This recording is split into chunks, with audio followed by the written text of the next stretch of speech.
Assalamualaikum warahmatullahi wabarakatuh.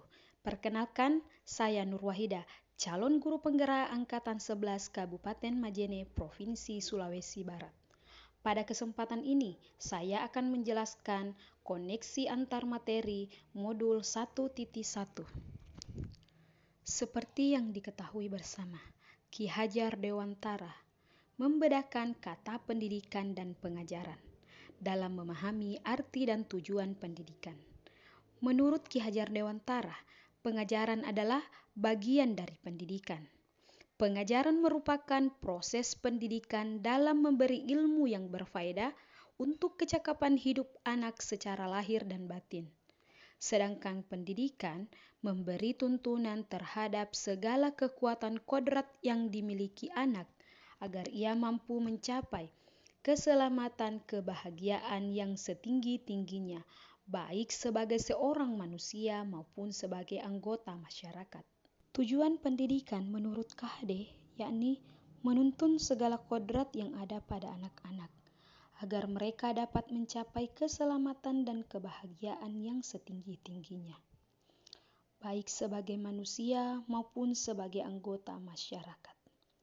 Oleh sebab itu, pendidik itu hanya dapat menuntun tumbuh atau hidupnya kekuatan kodrat yang ada pada anak-anak agar dapat memperbaiki lakunya, bukan dasarnya, hidup dan tumbuhnya kekuatan kodrat anak. Dalam proses menuntun, anak diberi kebebasan, namun pendidik sebagai pamong dalam memberi tuntunan dan arahan, agar anak tidak kehilangan arah dan membahayakan dirinya. KHD mengelaborasikan pendidikan terkait kodrat alam dan kodrat zaman, menegaskan juga bahwa didiklah anak-anak dengan cara yang sesuai dengan tuntunan alam dan zamannya sendiri.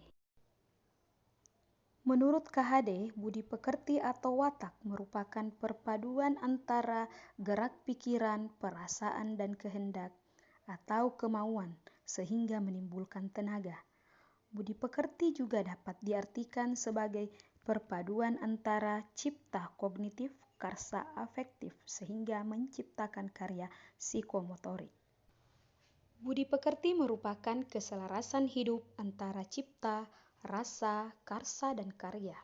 Keselarasan hidup anak dilatih melalui pemahaman kesadaran diri yang baik tentang kekuatan dirinya, kemudian dilatih mengelola diri agar mampu memiliki kesadaran sosial bahwa ia tidak hidup sendiri dalam relasi sosialnya.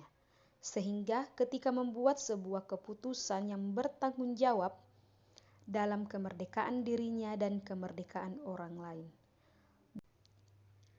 Sehingga secara umum dapat disimpulkan bahwa filosofi Ki Hajar Dewantara ini diwujudkan oleh para pendidik dengan penerapan sistem among atau menuntun, mengajar sesuai kodrat alam dan kodrat zaman, tidak bertentangan dengan nilai kemanusiaan dan budaya Indonesia, serta melatih budi pekerti. Berikut adalah hasil refleksi diri saya terhadap pemikiran Ki Hajar Dewantara. Yang pertama, selama ini saya melakukan pembelajaran berpusat pada guru atau teacher center learning. Kedua, murid dituntut untuk menguasai pembelajaran dan berfokus pada ketercapaian target atau KKM.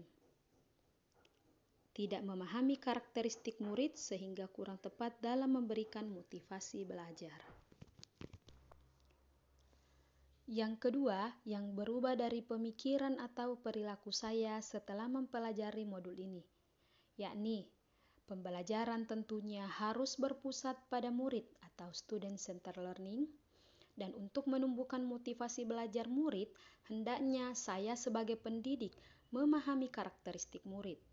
Pembelajaran yang dilakukan tidak selamanya harus menggunakan teknologi kekinian, namun harus sesuai dengan minat anak serta kebutuhan murid, dan tentunya dibutuhkan kolaborasi antara sekolah, guru, murid, orang tua, serta masyarakat. Yang ketiga, yang segera saya terapkan lebih baik agar kelas saya mencerminkan pemikiran Ki Hajar Dewantara. Sebagai seorang pendidik, pemikiran Ki Hajar Dewantara harus dihayati. Pertama, mencoba membuat jurnal perkembangan murid dengan mengenali karakteristik murid. Menciptakan pembelajaran interaktif sesuai kodrat anak, bahwa belajar adalah bermain, serta mendorong potensi yang mereka miliki. Selain itu, saya akan berusaha untuk menjadi teladan yang baik untuk murid, baik dari sikap, perkataan, dan perbuatan, dan tentunya membangun komunikasi dengan orang tua. Demikianlah hasil kesimpulan dan refleksi saya tentang pemikiran Ki Hajar Dewantara. Mari wujudkan merdeka belajar, semangat tergerak, bergerak, dan menggerakkan.